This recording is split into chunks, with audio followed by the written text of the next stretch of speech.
You know, about that mango juice thing from last video, um, I always do that mango pun. Oh my god, I did it one time with a friend of mine who was having some man issues, and I'm like, haha, you gotta let that mango. But she didn't know that the mango juice that I was drinking, so it may have just seemed weird to her, or maybe it did not seem like anything to her, but I found it funny, so. She didn't let him go either. In fact, they're still in a relationship right now. So, yeah, that was a failed attempt at everything, but it's the pun that counts. Okay, let's get started with this actual video. Oh my goodness, I've been recording this episode so many times you have no idea. Because sometimes I feel like I reveal a little too much, and other times I feel like I didn't explain enough. And this time, I hope this is good enough. The reason why I've been recording so many times, and what I mean by revealing too much, is that I don't want drama to start, because trust me, these videos are gonna be a little crazy, because I'm gonna actually tell you the full stories of each, but at the same time I won't be too detailed, because it could take up a lot of time. My memory is a little hazy as it is, so I can only tell you an overall perspective as far as I can. There will be 2 parts to Musical Magician, but we'll see how far I can go with this first part. Now if I have any additional things to add, I'll be using text for that, so I won't ramble too much in this introduction. So let's get started with Musical Magician. The title sparks a question mark. What could this be referring to? Well, I made my fair share of disappearances and reappearing. To some, this would seem a bit random and strange. To others, it makes sense because of what I would tell them. And to a few, it looks like a conspiracy theory because people always make a conspiracy theory out of people leaving the staff team. Sometimes people actually leave for educational reasons, but other times they may have been forced to leave. But I'm going to establish the reason so that there is no weird conspiracy around any. The first time I left, I did make a video accompanying it with an in-depth reason, but was removed later for reasons that I will tell you later. The second time, I wrote a tweet and changed my name, learning my lesson from the first time. The third time, I just disappeared without informing anyone, learning my lesson from the first and second time. The fourth time, I resigned. And the fifth time, I had no affiliation with the staff team, but it's a learning experience as well. All these disappearing acts held a secret journey of its own that only a few knew of because I often come back without explaining what happened during the time, or I'd give a run-through of what occurred. No one really knows what motivated each time, but each time I only ever brought up education, which was no lie. But obviously there was much more to each story, nothing secret or confidential. It was all just too fresh that it had the potential of sparking drama. So the reason why I feel comfortable sharing them now is because times have changed and these memories are just that, they're memories.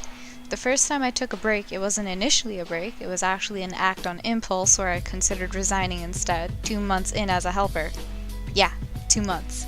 So now you must be wondering why I felt like leaving so soon, questioning if the staff team sucked that bad or if I was just too immature. Mind you, I was a junior helper first, which started at around June 12th for me. I got promoted to helper at around August 31st, and that was also a promotion I did not expect. I was so sure that I would not be accepted as a helper. Some of you may not actually be familiar with the program Junior Helper, so I'll give you a rundown. Essentially, it was an idea recommended by a player that was brought up to the manager at the time. The application team was much smaller back in the day, but they recruited around 80 people for this program in summer of 2014. These individuals held a rank, but they were the community's punching bag because they had no permission to handle rule breakers. Rather, they were given the role to be tour guides to the people because summer was a time when new players would arrive. The staff team wasn't as huge as it was now, and now I believe it's above 200, if I recall correctly. It may have changed, I don't know. Junior helpers were also divided into teams which were coached by a few junior helper coaches, which consisted of moderators and helpers. Each coach had their own way of guiding the junior helpers, so they were not given specific techniques or tasks as to how they can run these things. But I won't go into each of them. I was a part of the team that was coached by 4, 3 who are no longer a part of the team. Fraley's 80, Norrin 224, Lord Ecrian, and Take Notes. I think Take Notes is still staff. I'm not sure. I won't go into what junior helper life was like, but people would ask me why junior helpers were even important if they weren't given any permissions, if they were basically just players with some fancy tag. I'd always say junior helpers are the bridge between the staff team and the community, which got people thinking and saying, oh, you have a point. In reality, I was just trying to feel good about the rank. But no, not really. I was young and naive that time, so I believe that was the right answer. Probably to other helpers, they were like, yeah, no, you're just fancy tags. Anyway, throughout my experience, I did harbor a name that attracted a lot of attention. Yes, my name wasn't always Musical Gigi, and no, I won't tell you what my first name was. Yes, I know you'll end up searching it up anyway, but when you do, you'll know why it got attention. And as for the story behind the name, that's a story for another day. I had a lot of unwanted attention that contributed to my stone-cold behavior with the community, but that wasn't something anyone really noticed. They took it as professionalism because that's my immediate resort. If you know me well, you would know that I become all mechanical and technical with my responses. Whenever I get all nervous or panicking, it's my cover-up. It was a win for the community regardless, but as you can see, my cover-up, if I'm ever nervous or panicking, is either giggly me or technical me. People would cheer me on for how well I was performing as a junior helper, and they were hoping I'd be pushed to become a helper, knowing that there's a small chance for junior helpers to get promoted up. I always said no, and I told them to stop, because I didn't want my hopes to be up, and I didn't want to think of ranks. But I wanted to think of my responsibilities as my current rank, and to surpass the expectations held for whatever rank I was assigned to. So that mentality went from junior helper to mod. Each rank, I always thought that way. I never think of, I want to be whatever the next rank is. Because of that mentality, I always pushed myself. When junior helpers were coming to an end, my close friend asked me a question. He knew I actually didn't think I'd become a helper, but he asked, what if I did get promoted? Would I turn down the opportunity? At first I was hesitant in responding, which wasn't usual for me. I was too certain that it wouldn't happen, but the what if wasn't something I really thought about. At first I thought about denying it because I will intervene with my education in 11th grade, and that is a year when things get mad serious. Then I thought about my experience as a junior helper and remembered why I applied for the rank in the first place, which is a story for another day. I realized my motivation was to do more than just help people on the server, but to be a shoulder for them to cry on, to be an ear to scream through, and bottom line, be a friend they want in their life. I wanted the role to have a meaning, to give a meaning to the role, to establish the meaning that I am a friend and you can trust me. I'm not gonna do anything new, I'm not gonna hurt you. But the problem is, I was too optimistic and I was determined. I had this huge fire in my chest that I was going to be there for anyone who wanted me to be there. The problem was I was naive. I always held a facade that I was tough when in reality I was so vulnerable and so easy to break. But no one would know when they break me, you know? I don't know where I got this selfless drive from because it definitely did not come from my upbringing. My upbringing instead taught me to be selfish and to do things only if I got something in return. What I'm doing, however, was voluntary work, stuff I wasn't getting paid for, stuff I didn't expect anything in return. I was just doing all of this because I, unfortunately, cared, which wasn't supposed to happen. Why this is the case will be explained in another episode that deals with attachment. Anyway, I did get promoted and I was shocked. My coach applauded me for it and it made me feel happy. It made me feel like I did something right. It was just so satisfying. It was strange because I heard rumors about him too, but through personal experience, he was like an old brother to me or some uncle-like figure. He as well as many other coaches, of course. Anyway, fast forwarding through, school started and so did my journey as helper. I'll just give an overall view of what happened during the few months. So, sleepless nights, for I pulled all-nighters to ensure that those who are unhappy at first are satisfied in the end. Feeling fright, for my grades were not soaring heights. Lack of might, for at first I was sure I can get through this, but because of family life, that fire was starting to die out a little. In the end, I felt that discouragement was my encouragement, and that line has stuck by me for so long, and sticks by me to this day, I believe. Now, what do I mean by that? You see, my parents were spouting some degrading words. My mother, with her passive aggressiveness and ongoing lectures reminding me of what a failure I was to her. My grades with their marks in red all over the paper. Then there was a community. The members and their happiness were my drive at that point. I did try to talk to one person about my predicament, and he was aware that the real-life events were hitting me harder, and he was trying to reassure me that I'm not whatever they said I was, that my grades did not define me or whatever. I wasn't eating well, I wasn't sleeping well, I wasn't doing well in general. So at 3 in the morning, I sent a long letter to the staff manager at the time, ending it with, "I do not want to talk about this, thank you." That was sent once a trigger was pulled. I was in a bustling game, trying to relax with this helper friend tagging along. I encountered an old friend who was lagging around the map and joked that he wanted some of my bars, the connection bars. I sassed back, but I can't recall what I said entirely, but it was all banter. Yet, there was an ex-helper present and commented that it was unprofessional of me to be speaking like that to a player. Unprofessional for a helper to be talking like that to a player. And that undid me. I left the game. My helper friend was still there, and he was telling me that, well, he was just telling me what was being said, and he was giving me more of a reason to really continue writing this letter, because I felt immensely guilty for my performance, and believed I was unworthy of being a helper. My helper friend wasn't sure how to respond to this decision, because he knew I was going through enough to convince me that it was best leaving the team. I wasn't sure myself, but from this experience it was clear that I needed some time off and a refresher. So I left a message in the Skype staff chat about education being the sole reason for this departure, and I remember the disappointment my coach felt for me, and his hasty decision, because he knew there was more to it, and I wouldn't be surprised if the manager told him. That disappointment will forever remain with me. It's not something I can forget. During the following week after losing my rank, I played in MVP Land, which was a world that existed back in the day. It was new too, so there was a lot of people. I was with a close friend who was being filled in about the events that were happening. Throughout it all, I'd be answering questions that were inquired by members, and one time a moderator decided to message me in private saying that it was not necessary for me to answer them, that I wasn't obligated to anymore. To which I responded, there's nothing wrong with me answering these questions, and I even added that it's right for a member to really help other fellow members out anyway. I was unable to fathom what the issue was with answering these questions. I wasn't sure how it was received, but I learned with time that the receiving end believed I was being rude. By the end of the week, I informed the manager that I will take this as a break instead, a month-long break. He agreed to this decision and said to talk to him after it's over. I recorded a video back then explaining the events that happened that led to my decision. So I was full-on truthful to everyone, and I, informed them that it was not a resignation, but a break so that I can keep my grades up, because, 11th grade is important, and so that I can make my parents proud again and trust me again, and so that I can come back refreshed and ready for everything.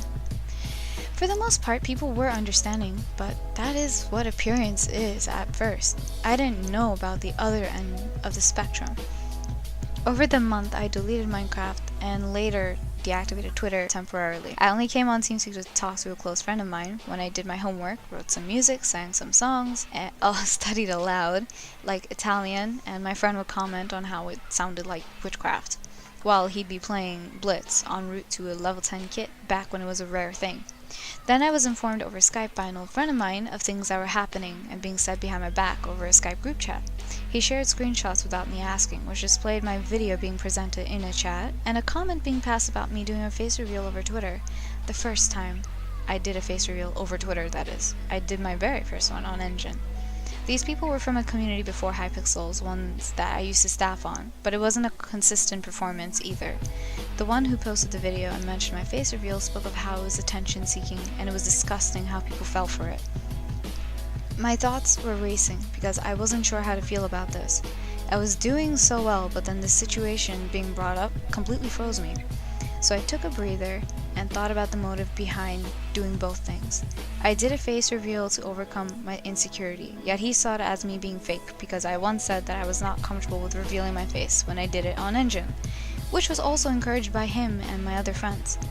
I later deleted it because I was still too shy and it was enough pushing boundaries.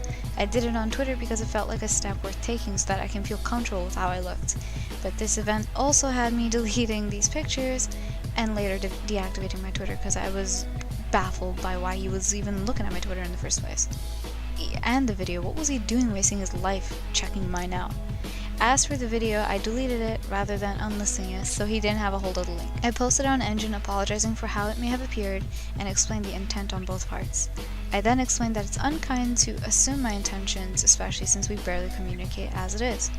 I brought up how I expected them to be my friends, and it was hypocritical of them to believe I was being fake while they were up to these shenanigans, being two-faced, you know? Rather than responding head-on, they were going crazy and wondering who ratted them out. I didn't care, but one of them messaged me in private and said not to cause drama, saying that it wasn't their plan to talk about this. I deleted the post as requested and left it at that. Now, how I handled it, I don't know if I handled it well or not, but it was in the past. More happened, but they're not worth talking about. As for my arrival, I didn't expect it to happen a day or two before my birthday. I didn't think about my birthday at all, actually, if I were honest with you.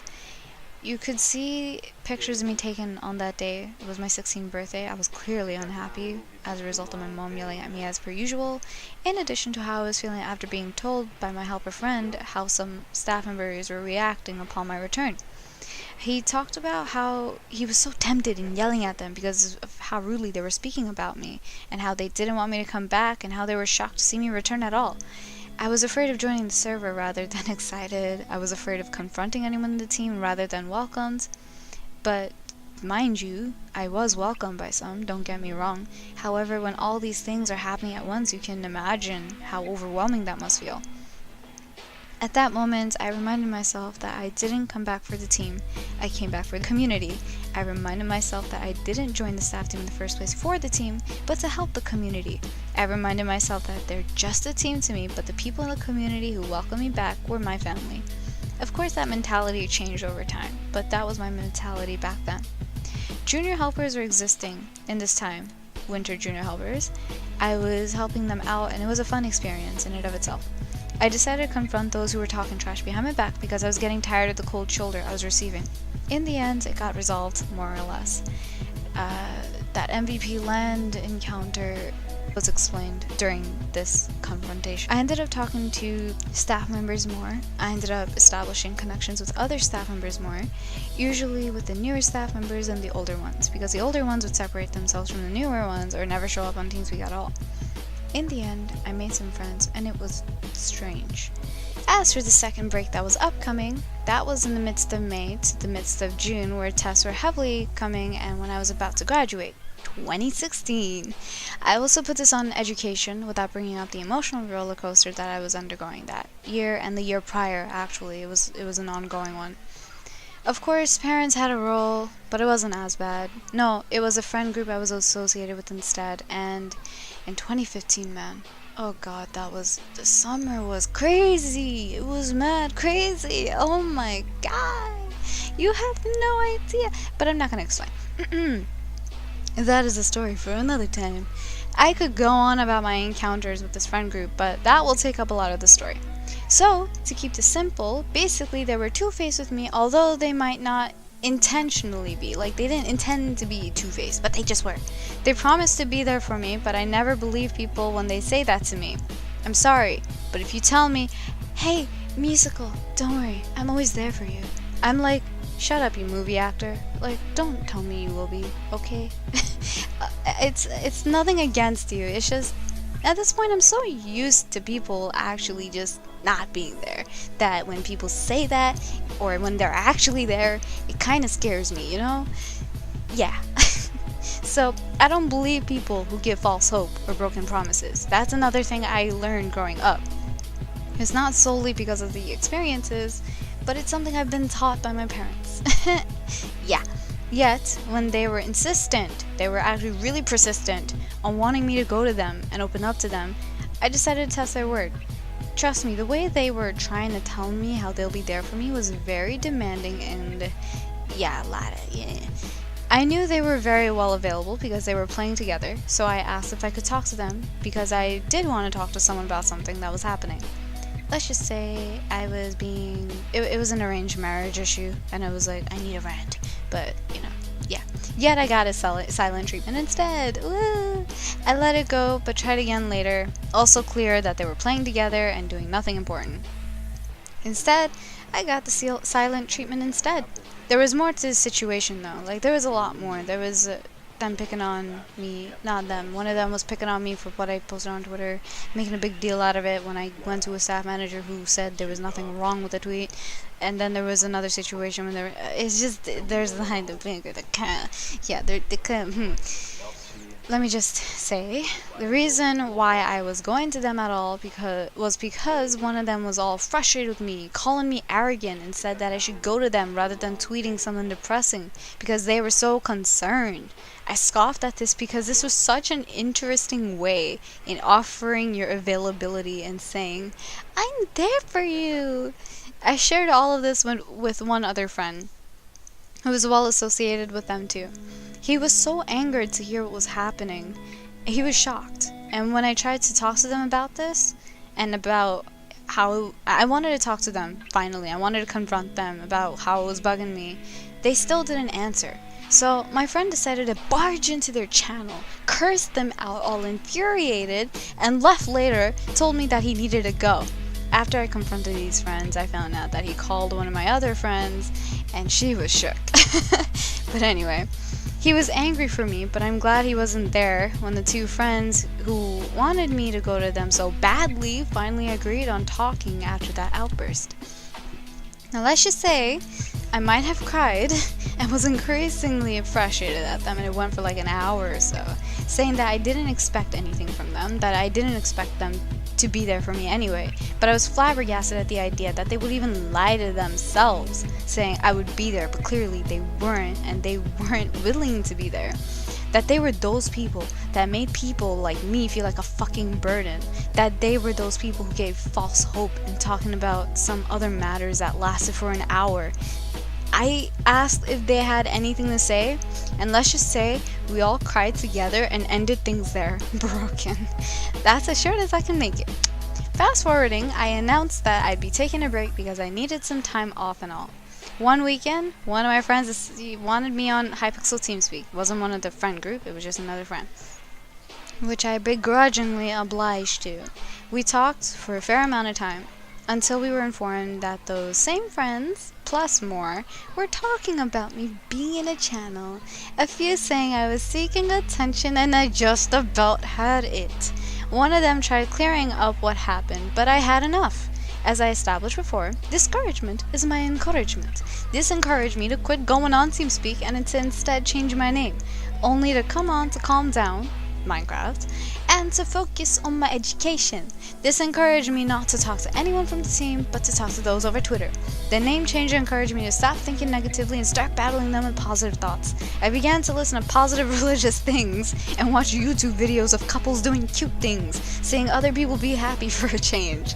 I was feeling more at peace for once. During the break, I got to meet up with someone for the first time, but that also clashed with 3 people having some strange crush on me, which I still cannot comprehend.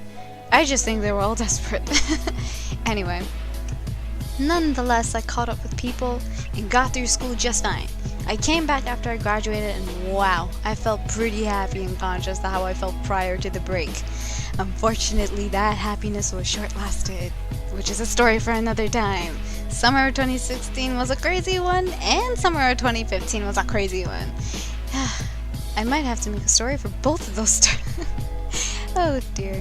Well, clearly, this is long enough, so the last 3 breaks, actually not 2, last 3 breaks will be talked about in part 2. Yeah. I hope you're excited. I'm sorry if I sounded a little boring at first. I was kind of trying to keep my voice on a hush-hush just in case someone was listening. And yes, I'm sorry for the curse word, but I will only ever curse when frustrated. And I'm not frustrated, but I wanted to enhance the frustration. Because right now I don't care. I forgive them. I don't talk to them. I don't care about them. I don't even think about them. This was the first time I actually thought about them. Whoops, sorry. But yes. That is what happens when you mess with me. I kind of try to forget you. But anyway. Yeah. Don't be discouraged by this drama. Okay, please. My experiences were more personal. And there's stuff that may not happen to other staff members, because I know that there are actually staff members who actually enjoy their time in the staff team. And I'm not saying I did not enjoy my time in the staff team, because I thoroughly did. I learned a lot. I could share some really great memories. I just have to think about them. Yep. I mean, I can think of some. They're not bad, but they're just really... Yeah, they're not bad. They're just short. Yeah, there's a lot that happened.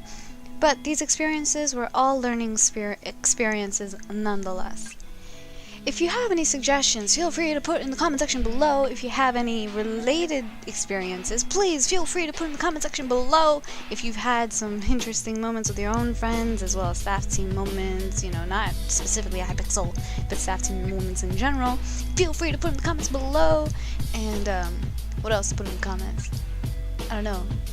Please don't ask who was involved, or don't ask if so-and-so was involved. I'm just gonna say pie or something else that is so irrelevant, you know, because asking who was a part of this is also irrelevant. So don't ask about irrelevant people. Thank you. Thank you very much for listening. If you have stuck by for this long, your subscribes. Wow, your subscribes matter to me. No, you please feel free to subscribe. Please feel free to like, and please feel free to, you know, smile. Be happy. Yes, I love you all. And peace.